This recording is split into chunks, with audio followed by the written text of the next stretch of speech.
Good evening, everyone. My name is John Taves, and I'm the event coordinator at McNally Robinson Booksellers in Winnipeg, Manitoba. We're broadcasting tonight from Treaty 1 territory, the traditional territory of the Anishinaabe, Cree, Oji-Cree, Dakota, and Dene peoples, and the homeland of the Métis Nation. You're in for a treat this evening, as we are here to celebrate the publication of The Savage Instinct by M.M. DeLuca, or Marjorie DeLuca. And we're joined by some very special guests as well.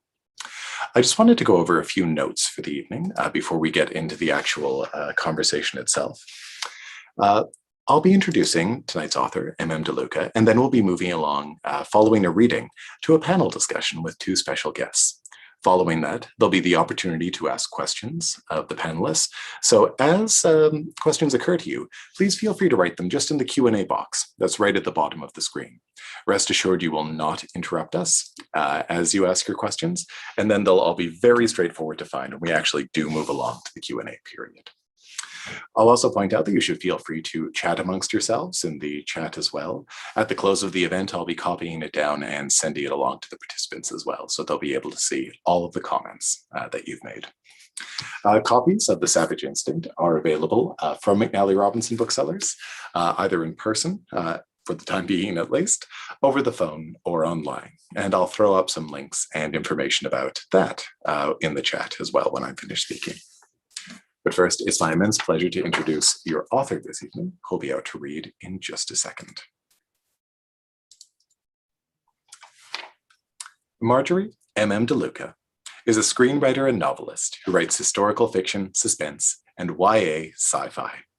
She was born in England, but now lives in Winnipeg, where she previously taught at several Winnipeg high schools. She now writes full-time for publishers in the US and the UK.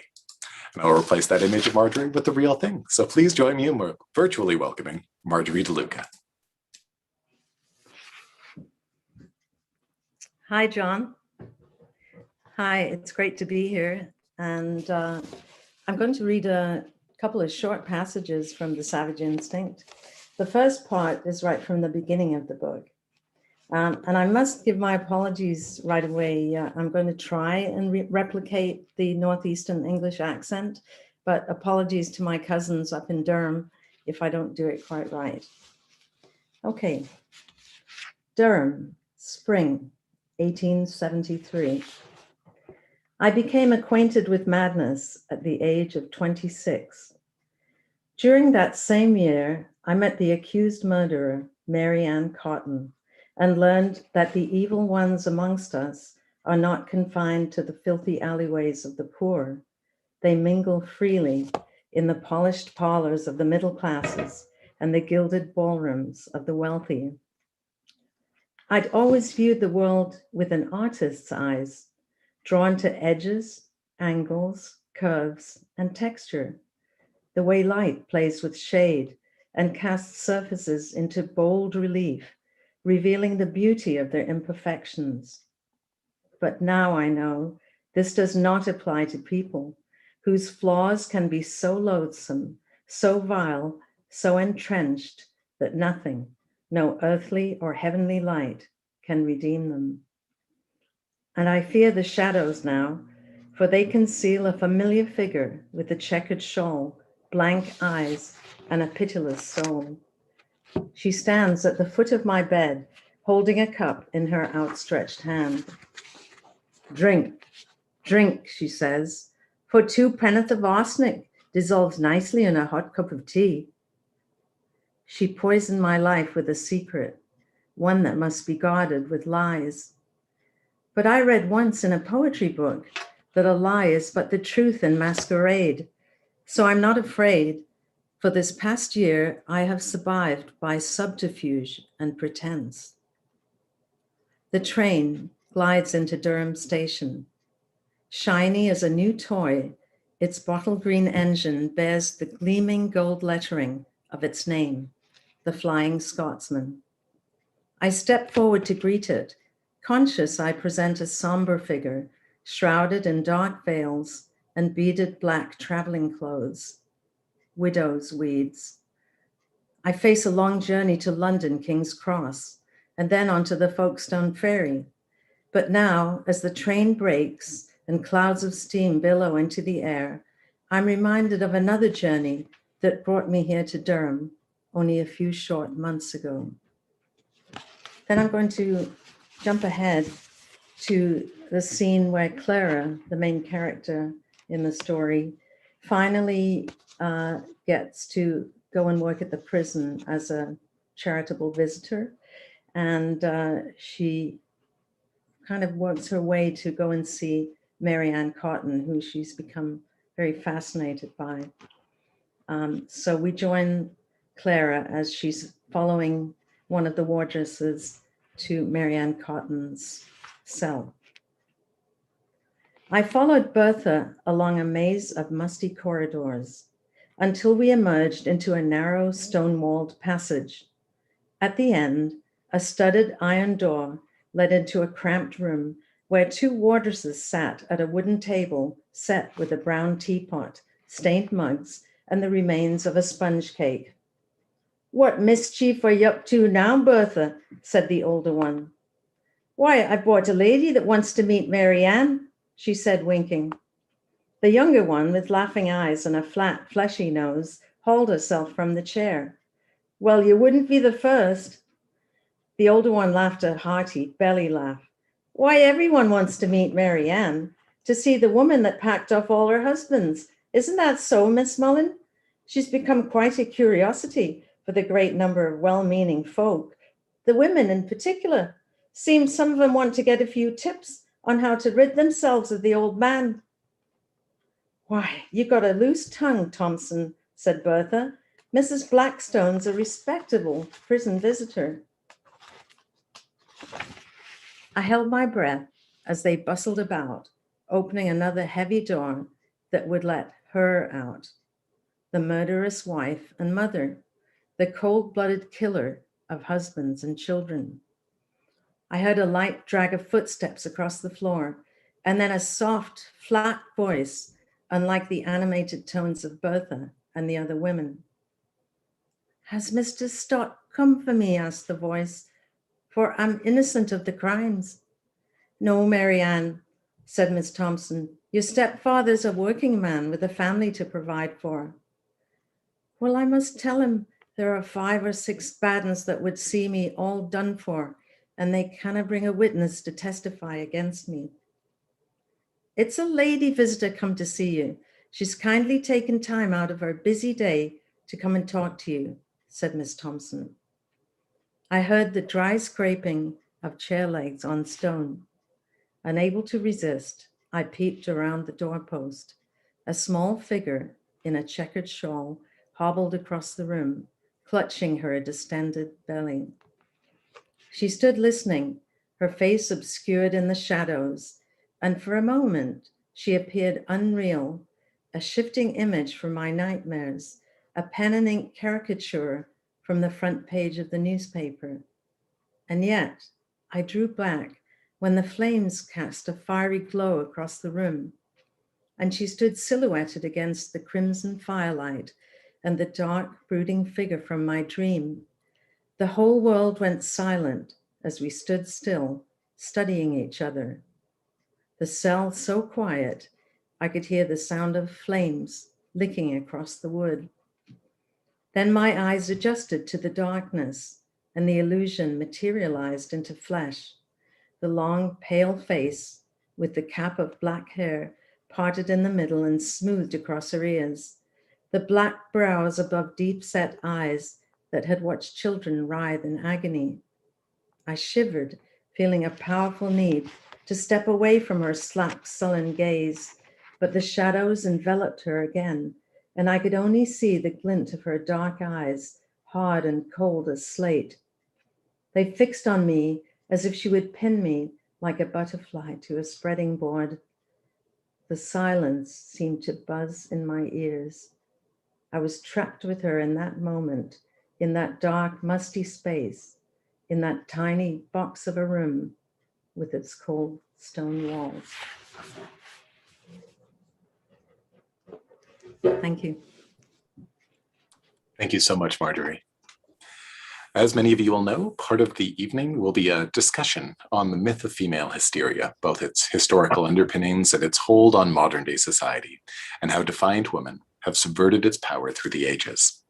To further that discussion, we'll be joined by two speakers, both of whom I'm going to introduce very quickly right now.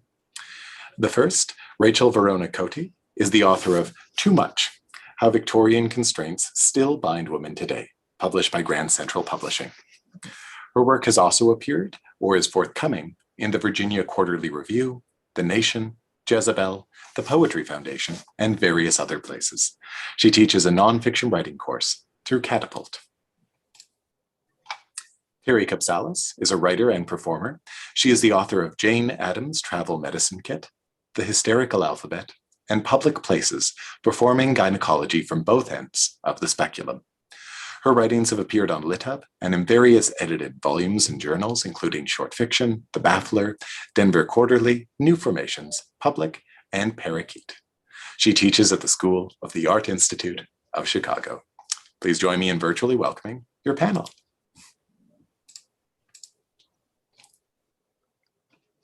Oh, it was so great to hear you read, Marjorie. It just thank you. brought everything to life. Yeah. I hope I got the accent right. My cousins might have something to say about that. Well, I enjoyed it very, very much. So really happy. I'm going to be the kind of moderator light this evening, and so happy to be here celebrating this incredibly compelling, thank you, dancing books, nail biter, real page turner nail biter. And so we thought it would be a good place to start. I mean, hearing you talk the other day about what led you to write this book, I thought was so interesting. So if you would share that with us, what got you to this book? Sure. A whole lot of things came together at once, really, to get me, to bring the idea to me. I guess it first started off, I was doing some research on Victorian society, and I came across an article about Mary Ann Cotton. It was a modern article, and it basically was talking about how if she'd been tried today, she probably wouldn't have been convicted, because her trial was very by our standards, would have been very controversial. She had no legal representation until 2 days before the trial. There were no witnesses to speak for her, and all the evidence was circumstantial. So that got me kind of interested in it. I started doing some more reading and found articles both for and against her guilt. Then I discovered that she was born just around the corner from where my grandmother lived, in a place called Low Moseley, near Hetonley Hole in Durham, the Durham coalfield area. And just in a place that I'd visited many times as a child when visiting my grandmother. So that got me really fascinated. Then around that time, her letters from prison came to auction, and I got to read some of them online and was struck by, they were very kind of childish and plaintive, and basically talking about how she felt she'd been set up by a lot of spiteful people and begging for help. So that was really kind of interesting. And then I did research from the newspapers of the time, and was absolutely struck by the amount of coverage she had. And I would say it's probably the first trial by media that I've ever seen. This society was absolutely outraged by the case. And that's when I got the idea that I didn't want to write a book about her necessarily, but about the impact the trial had on society, and how the Victorians, who believed that motherhood and the woman's place in the home was absolutely sacred, were absolutely outraged that a woman could murder not only her children, but her husbands as well. And so I sort of created a character, a childless woman suffering from basically what we know as postpartum depression, but labeled unstable and committed to a mental hospital because of her nerves. And once I started doing research on the way women were treated at that time, and the story takes place in the 1870s, I was just amazed and incensed at some of the prevailing ideology around the time from mainly the male doctors who were sort of running the show. And it was just incredible. There was no lack of material to put in there. And that kind of, I guess, leads me to, I did come across your article, Terri, Hysteria, Witches, and the Wandering Uterus in my reading. And I'm going to throw out a couple of definitions of about hysteria from both of you. Terri, you say hysteria is a wastebasket diagnosis that has been a dump site for all that could be imagined to be wrong with women from around 1900 BCE until the 1950s. And then Rachel, in your book, you say hysteria is a socially manufactured disease. So I wonder if maybe you'd both take turns talking about that. Rachel, do you want to jump in there?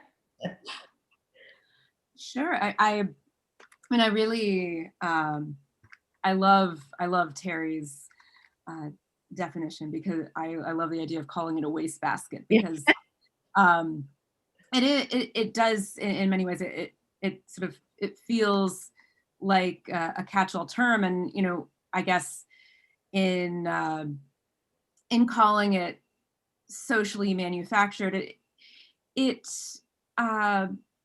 you know, it feels, I don't think that you can think about hysteria as, you know, a so-called illness or a diagnosis without thinking about what the sort of tenacious and persistent narrative that existed, and in many ways, you know, does exist in maybe a slightly more innocuous form today, the narratives that existed about women, because in many ways the hysteria diagnoses sort of it sort of reinforced certain misogynistic notions about femininity, about this sort of idea of femininity and as fundamentally excessive in a very dangerous way, as being, you know, unruly and maybe you know, as we see in the sort of, coming from the mouths of the villainous male characters in Marjorie's wonderful book, that the idea that there's this that women are more inclined to stray, to that there's just a sort of you know, tendency towards hysterical, unruly, excessive behavior. But of course, you know, it's all of this was sort of mutually constitutive and played a role, or it played a pretty significant role, I would say, in ensuring a sort of a very gendered hierarchy. Yeah, yeah, and I would pick up on the quote from Rachel's wonderful book, Too Much: How Victorian Constraints Still Bind Women Today, and this idea of socially manufactured. And we could talk about what was it manufactured to do, right? And it was very much manufactured to keep certain women in certain places. And I think that's really evident in your book, in terms of Clara being the kind of middle to, I'm not sure exactly within her society how she would be defined. I would assume around Middle class. Middle class, right? Yeah. And it was specifically about maintaining within that class that the energy would be kept in the uterus, right? That it, and not in the brain. So she's a painter, but she's not supposed to paint. She's not supposed to engage in intellectual activity. she's supposed to really put all that energy, right, into motherhood and domesticity and all those things. And it's such, excuse me, and it's such a nice, this is the thing about doing book events in your home. And I mentioned uterus, and she recently was spayed, so that might have, you know, caused some hubbub up there. Obviously the problem. It was actually an ovariectomy, which, you know, is part of one of the things that the mind doctors believed. And there was a large, you actually touch on that in your book too, that the last quarter of the 19th century, these abusive, horrifying gynecological surgeries of ovariectomy, clitoridectomy, this was the lengths at which this kind of control, really patriarchal control over, if you control uteruses, you control populations. And this was very much about that. And Claire is a wonderful opposition to Marianne Cotton, a different class. And the kind of accusations of witchiness and danger is very much something that her class would have been more likely to be accused of. So I think that's really important about hysteria too, that it was largely a class-based, and when you also get to the US in the 19th century, race-based as well in terms of that diagnosis. So that's some of the things I think about, you know, socially manufactured, for whom, by whom, to what ends. Well, I was going to say, I found a lot of information. In fact, there's a character in the book, Reverend Buckley, who's kind of a villainous character. And a lot of the things that he says are actually almost directly from a very famous doctor, Dr. Maudsley, who I was outraged to find still has a big hospital in London named after him. But when you read some of Dr. Maudsley's writings, and he wrote something called Sex in Mind and Education in 1874. And one of the things he says in it, and these are the things that just blew my mind, education is an excessive mental drain on a young woman's mind. What nature spends in one direction, she must economize in another. And another doctor, someone from Harvard at the same time, education will render women unfit for childbearing. So these were some of the things. I found so much information that I could use to sort of fuel the dialogue of the characters. When it came to the poor, Maudsley had something different to say. He believed that people like Marianne Cotton were part of this kind of teeming underbelly of society. And basically, they were born doomed, sort of morally incapable.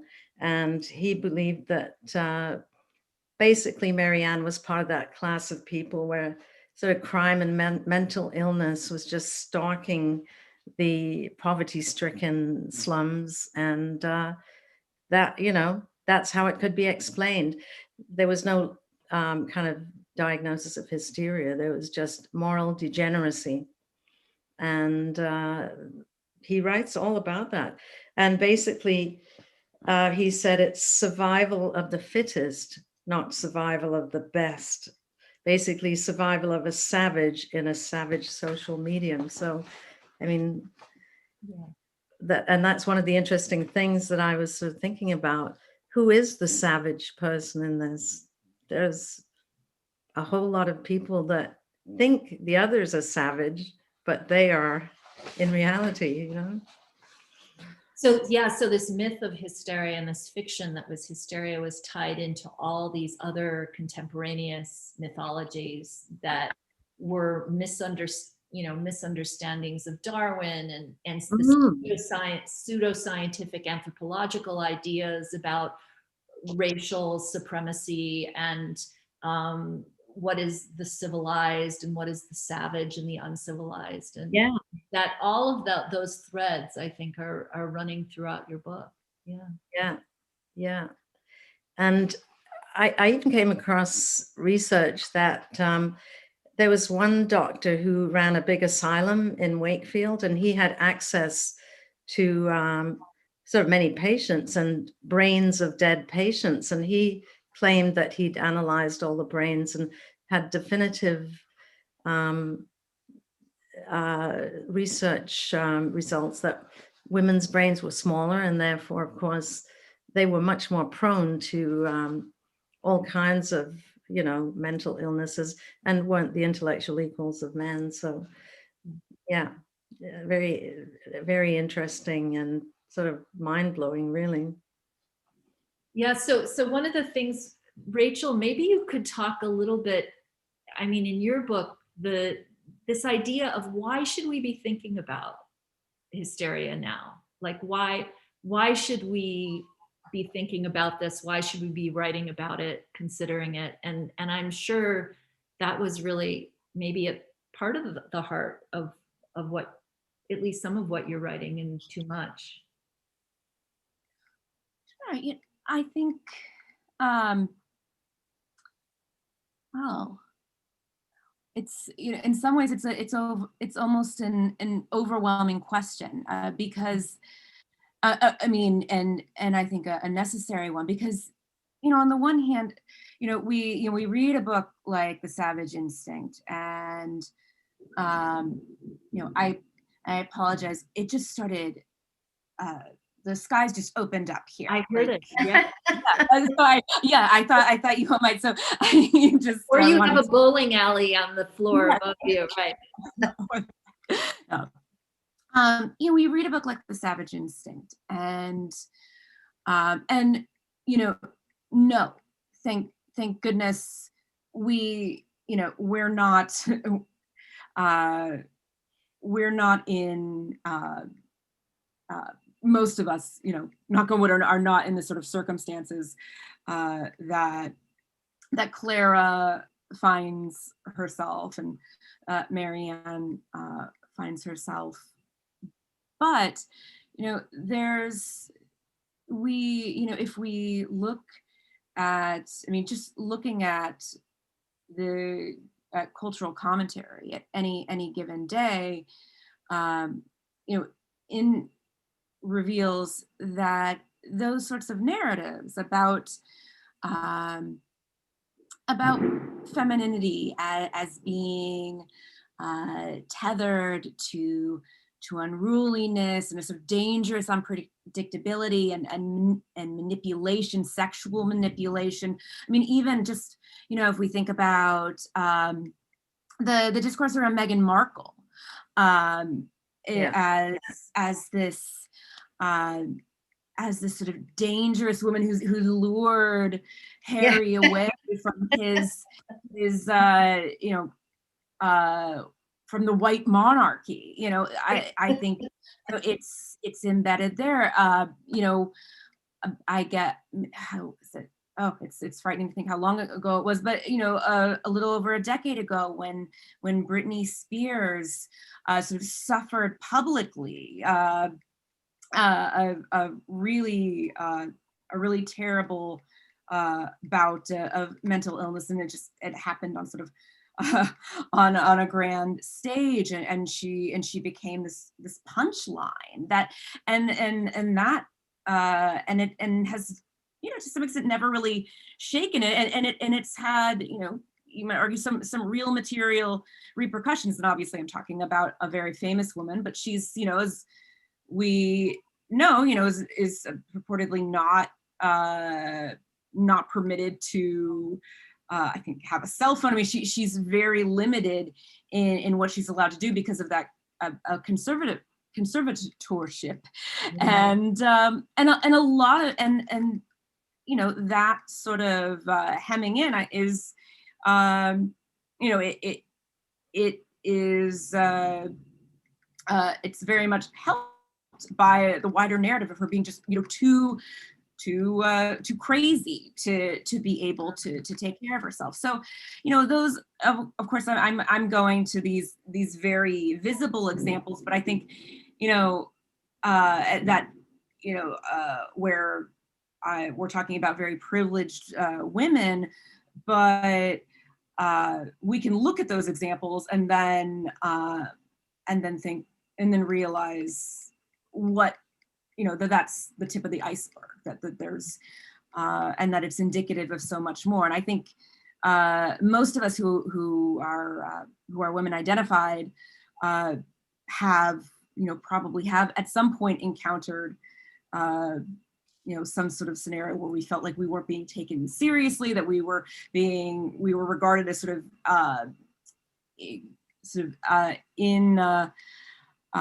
unreliable narrators of our own experience, of our own bodies. And so, you know, books like Marjorie's, I think, are important because it keeps this conversation really, I think we need to keep it at the fore.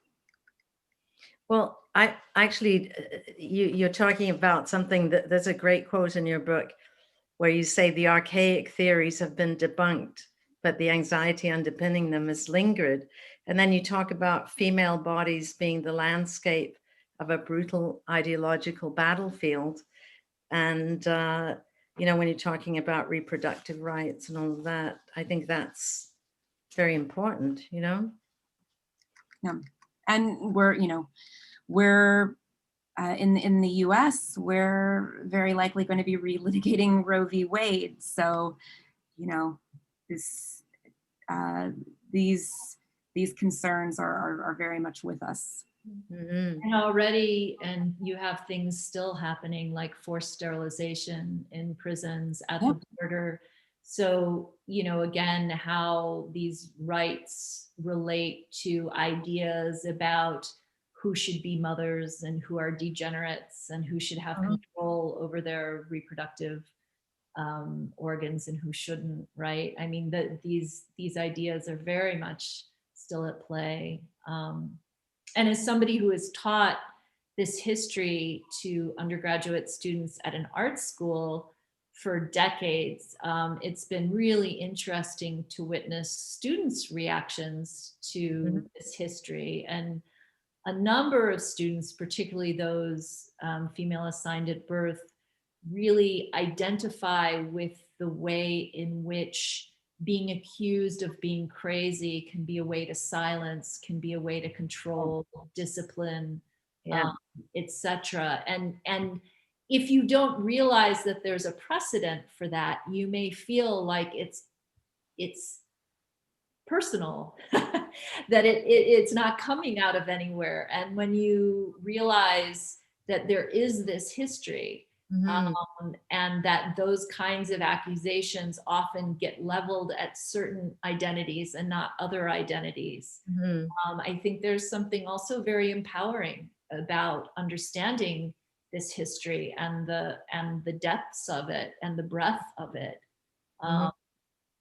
Yeah, well, that's another thing I think that you had said in your article, Terri, that it was kind of no accident that this diagnosis of hysteria took off in the kind of latter part of the 19th century when women were starting to make waves and trying to get educated and trying to get professions and trying to kind of do something more than the kind of sphere, the domestic sphere that they'd been confined to. And this diagnosis came along at a really handy time that, you know, and like I guess, a way to control rebellion. Right. And specifically, right, this is white women of a certain class, right? And it gets back to this idea of what is savage and what is civilized. So the diagnosis was actually used, you know, as a way to maintain the kind of civilizedness of these women and situate them against and in opposition to the uncivilized or savage, like the enslaved, than African Americans, Yeah. enslaved indigenous and native populations, right? So it's very much about maintaining hierarchies and controlling white uteruses in ways not that all these other uteruses were contained and controlled in much more brutal ways, right? Yeah. This was a way that medicine could be involved in kind of with maintaining genteel the status quo. I'm sorry? With genteel women. Yes. Yeah. Yeah. I love the moment in the book where Buckley says, "Oh, I'd be happy to look at your head because, I studied medicine for 2 years." Like, oh boy. And it really, it's just such a wonderful, and it happens so early. It's just such a wonderful moment of characterization because it really tells you so much of what you need to know about him. Right. Well, one of the earliest images that I found when I was researching hysteria was that image. It's a painting called The Hysteric, and it shows a very famous Dr. Charcot, who kind of almost came up with the whole idea of hysteria. And it's a picture of all these sort of distinguished gentlemen doctors, all in their black frock coats, standing around studying this young French woman in an asylum who's kind of flinging her body back. She's wearing a very revealing outfit, and they're all studying her very studiously. And I thought that looks so sort of sexualized almost, and yet they were very serious in their study of this particular patient's condition. But then some of the reading I did later suggested that a lot of those young women were pretty good actresses who got some mileage out of these situations. I don't want to trivialize that there were obviously some people really suffering, but this particular picture is very indicative of how this whole thing began. So that picture really stayed with me, and I think I've featured some scenes like that in the book. Well, I actually had a question that in some ways I think it's sort of connected to that, and it's about the sort of overt misogyny in the book. And I would love to hear you talk, Marjorie, about how you thought through the characters of Henry and Buckley, because I think one of the things that I remarked upon is that they really, I mean, they do seem to take genuine pleasure in this sort of process of confining, of grinding down a woman. I mean, they're really in many ways pretty overtly villainous, and in some ways, that pleasure does seem, there is a sort of erotic element to it. And so I would just is sort of open-ended. What were you thinking about when you were sort of sketching out the characters of these men? Yeah, I did struggle with that because certainly some people have said, oh, Henry is too villainous and Buckley is too villainous. But, Buckley was really, he's a mouthpiece for Dr. Maudsley, Dr. Weir Mitchell that devised the sleep cure, and a whole host of other people. And his words are based on actual research, the actual words of quite a lot of doctors. And I think the character of Buckley definitely does get some kind of erotic kind of pleasure of the whole idea of dominance and, I know better. And, the little woman, actually, there is a quote somewhere. It said, "Give me the little woman with little education." A doctor actually said that. I don't know whether it was a British or American doctor, and that sort of summed Buckley up for me. So I didn't have to look far for coming up with his character. As far as Henry goes, I struggled a little more with him because I really think that Henry was trying to do his best, or what he thought was his best. But he was sort of a weak person, easily influenced. So he allows Buckley to almost become a sort of paternalistic figure, a mentor to him. And also Henry is kind of motivated by money. So, and a rather a superficial character. So I've had a little criticism saying, oh, Henry could have some nicer aspects to him, but I tried, but that's all I could come up with. I did have a very enlightened doctor in at the beginning, though, because there were some doctors who recognized what they called puerperal insanity, or we know as postpartum depression, who did recognize it at the time. So I do have a very sympathetic doctor who recognized that Clara had been brutally treated. So I did want to get that in, that it wasn't all one-sided, you know? Yeah. But it's been amazing, when you talk about the relevancy of it, it has resonated with a lot of people. Like people have said things like, and this is from a young man, here's to changing society's male-dominated narrative, an end to the cult of toxic masculinity. That was kind of, wow. Let's see.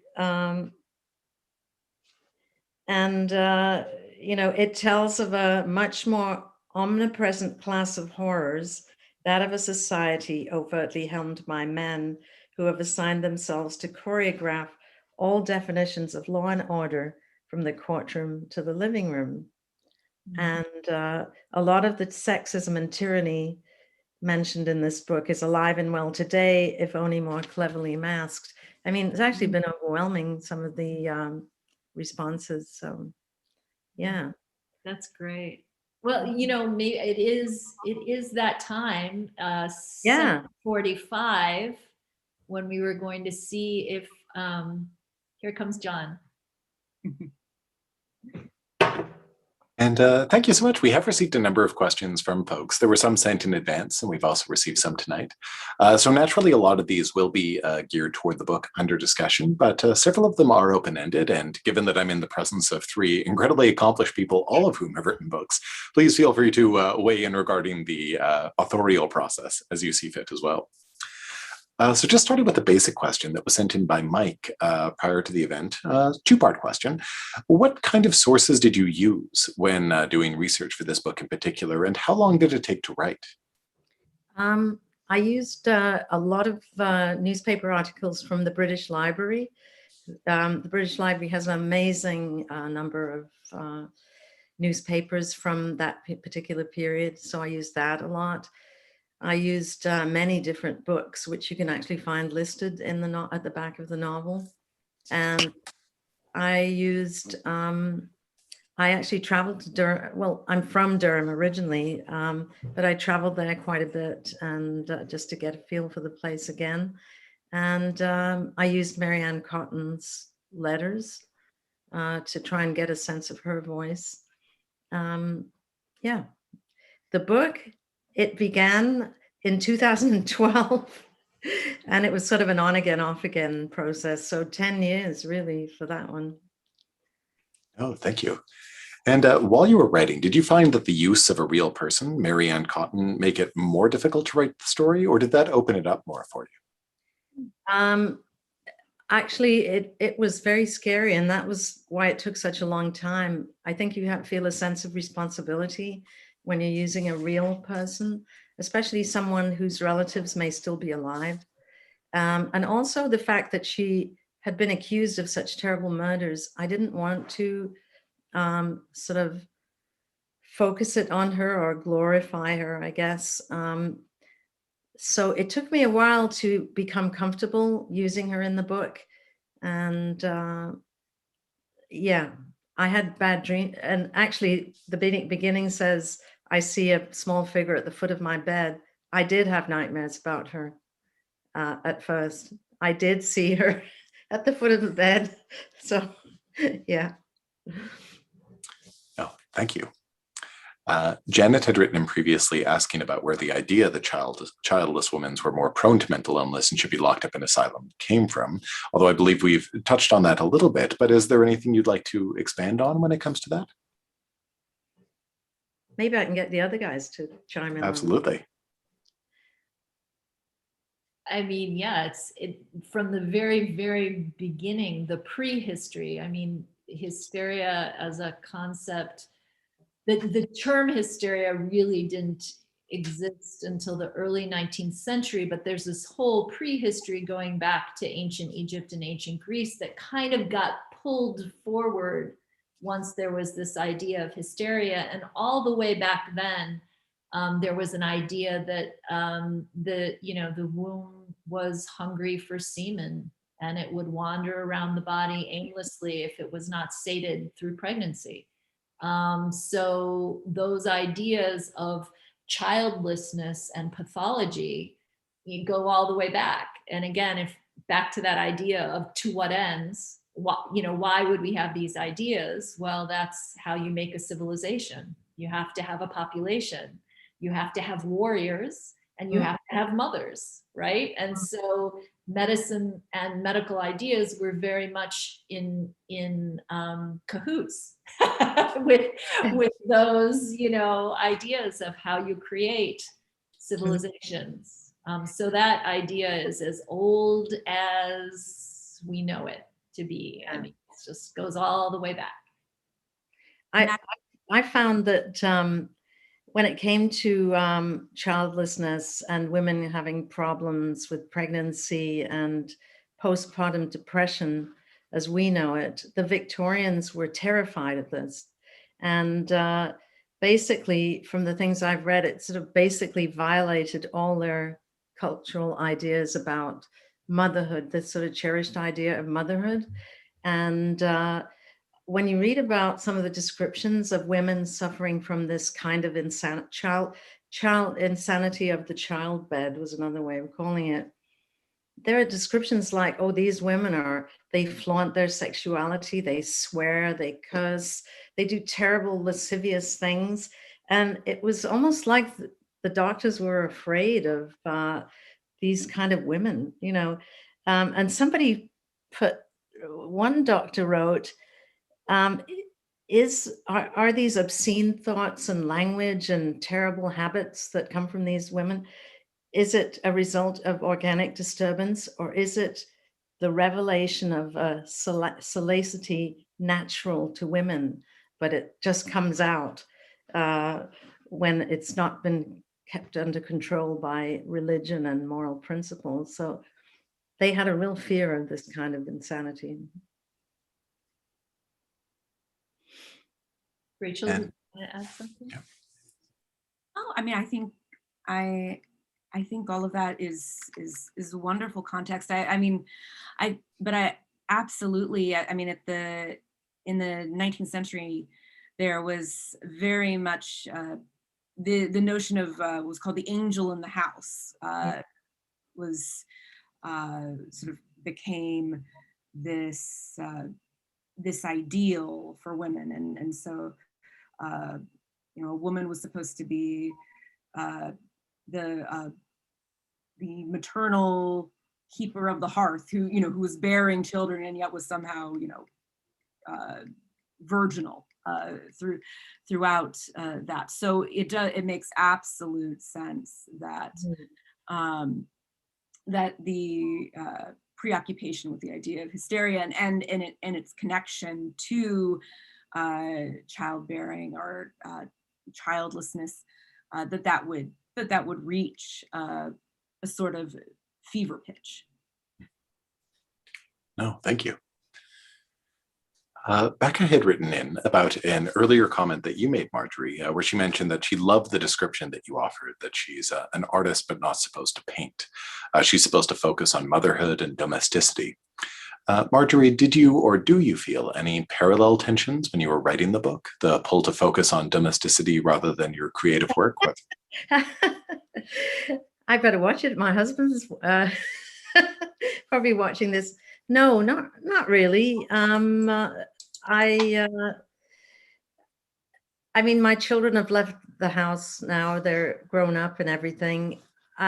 When they were younger, obviously I didn't spend as much time on writing, but no, I didn't feel that pull, really. I basically wrote when I wanted and didn't feel guilty about it. But I am aware that, you know, I think it's become easier as I'm older and don't have as many domestic responsibilities.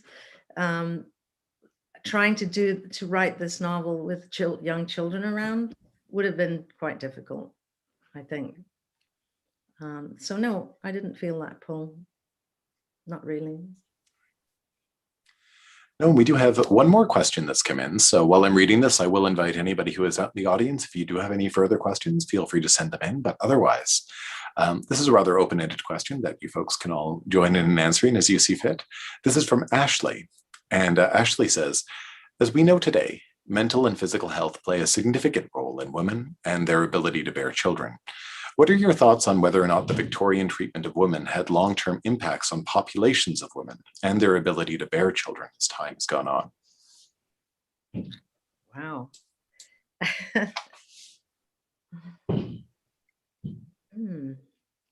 I mean, one thing that came to mind immediately, and I don't think it's quite related completely to all of what this question is pointing at, but the strangeness of corseting, you know, this preoccupation with corseting and the kind of constriction that had a real physiological impact on people's bodies. I mean, really that binding just changed the skeletal structure. It impacted organs. It had this kind of just awful impact. I mean, isn't it interesting that in a society that is completely obsessed with the angel in the house and motherhood and white reproductivity of a certain class, that it would also kind of constrain in that way? That's just a thought, but yeah. I think maybe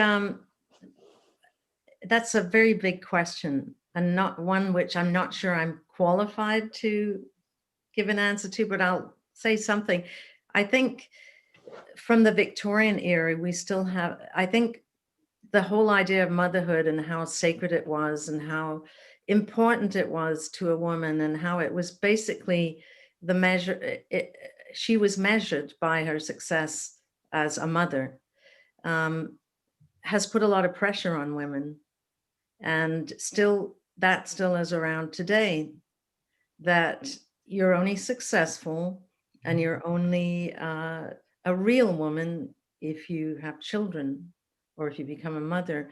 And I know that when I was writing the book and writing the character of Clara, one of the earlier titles of the book was Unnatural.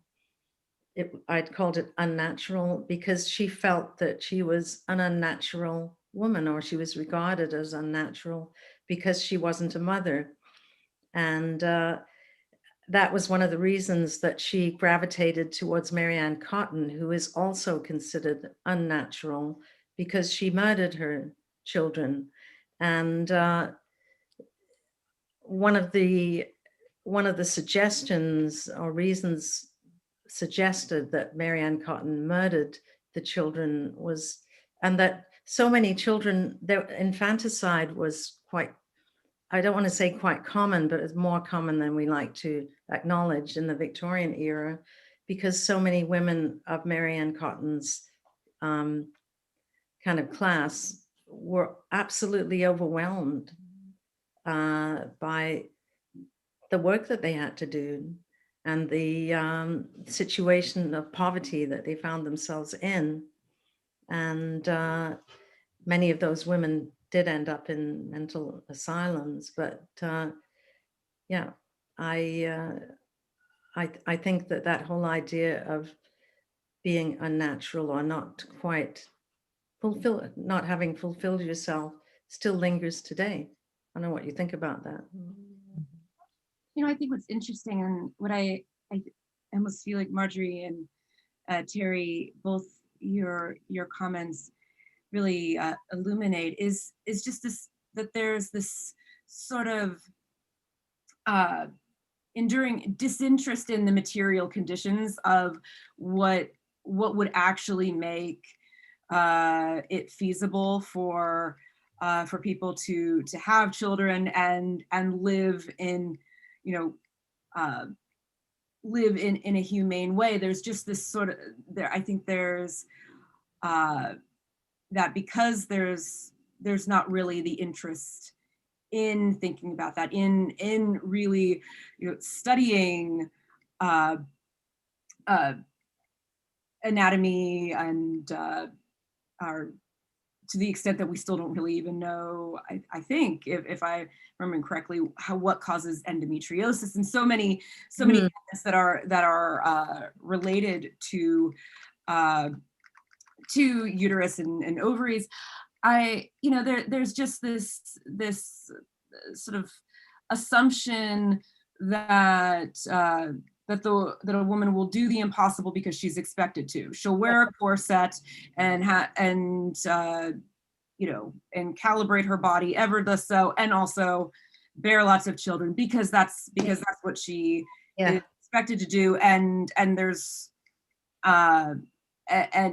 no real benefit to Victorian patriarchy to think about what might actually be more helpful for her and more humane for her. There's, today a woman should have children and also and a successful career. Yeah. And we're not going to talk about free preschool or the expensive childcare because it's just not interesting to a capitalist patriarchy. And so that just that sort of assumption that the impossible ought to happen, and and then if it doesn't, well, there's something wrong with it. Surely she did something wrong. Yeah. Yeah.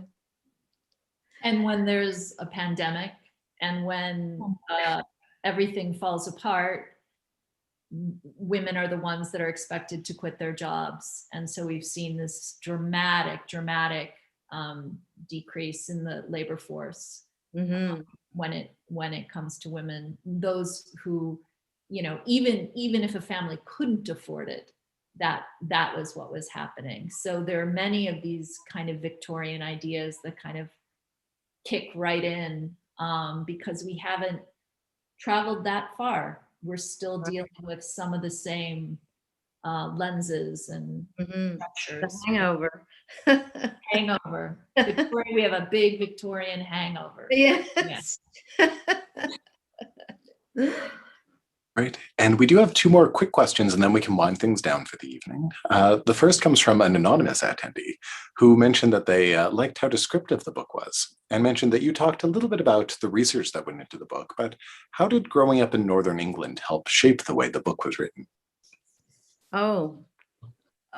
It played an enormous part. I honestly have written 2 books set in Northeastern England, in Durham, because I'm going to give a little plug for Durham. It's one of the most beautiful cities to travel to, and it's just breathtaking. And I've never forgotten about how it looks. I try to visit every year if I can. And also, I really identified with the kind of family that Marianne Cotton came from because my mother's family were all coal miners.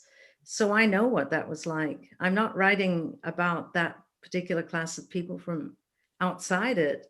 I went to my grandmother's house and saw that way of life. I ate dinner in her house, which was in a coal miner's street. So it's really gave me an understanding of how it was. I saw the poverty. I saw the, the streets covered in coal dust. Now it's all changed. It doesn't look like that anymore. It's very beautiful now. But yeah, I think I put a note at the end. I may not be in Durham, but I often walk the streets of Durham in my dreams. So if you ever get a chance to visit, it's a beautiful city. And now to close off, Laura was wondering, and you can feel free to define these terms as you see fit. After all the reading you've done on Mary Ann Cotton, do you believe she was guilty or innocent of her crime? Okay, that's a tough one. I really tried to remain neutral here. I didn't want to come down on either side. I wanted the reader to take the information and make what they wanted of it. There's compelling arguments on both sides. I'm not sure that she was guilty of all of the murders, but there is compelling circumstantial information. And she just happened to be around with the teapot when a lot of people died. Did she murder her own 18-month-old child? Difficult to say. There was so much, so many children died of all kinds of diseases at that time. So I'm still not sure. And I want to keep it that way. And I think that's really what I tried to do in the book. I wanted to remain sort of neutral. But what really did strike me was the brutality, the brutal way that she was treated, right down to the way that she died was terribly brutal. And I read many descriptions of the hanging, which was reported very kind of salaciously in the newspaper. And it's shocking, really, how brutal it was. And I wanted people to know about that. And she wasn't given a fair shake in court, for sure. But as for her guilt, I'm still not sure. The jury's out on that one. No, thank you so much. And we have come to the end of this evening. So I'll offer a few closing notes myself, unless, is there anything anybody would like to say by way of closing comments before we move on? Well, I'd love to say thank you. I think it's amazing that I've had two such talented people as Terri and Rachel at my book launch. That's fantastic. Yeah. That's been just wonderful. It's been great to talk to you and have you here. And I also have to give a thanks to my publisher, Inkshares, and specifically to Avalon and to Adam. Thank you, both of you. Avalon's done such a lot of work setting this up. And I have to say thanks to all the wonderful people who've given me reviews for the book, the people, the readers, and the people on Instagram who I get reviews all the time. It's been fantastic. And McNally Robinson, you're such a great supporter of local writers. Oh, thank you very much. And again, the book is The Savage Instinct, published by Inkshares. Thanks also again from my own perspective to Avalon for all their help in organizing this evening, and of course to Inkshares for publishing the book in the first place and giving us a reason to gather. I'd like to offer extreme gratitude to Terri Kapsalis and Rachel Vorona Cote for joining us here this evening, and of course to Marjorie DeLuca for writing the book as well. And I'd like to thank all of you out there watching live right now here in Zoom and on YouTube. I know there's quite a few of you out there right now, so thank you for joining us here tonight and for all of your insightful and probing questions, both live and in advance. This video will remain up, so if you'd like to revisit it or if you'd like to share it with anybody, please do feel free. It'll just be on our YouTube channel. And otherwise, please do seek out copies of The Savage Instinct. We have plenty of copies here at McNally Robinson, and I'm sure you'll enjoy it, and just as we've enjoyed this incredible conversation. So thank you all so very much, and have a lovely night. Thank you. Thanks. Thank you. Bye.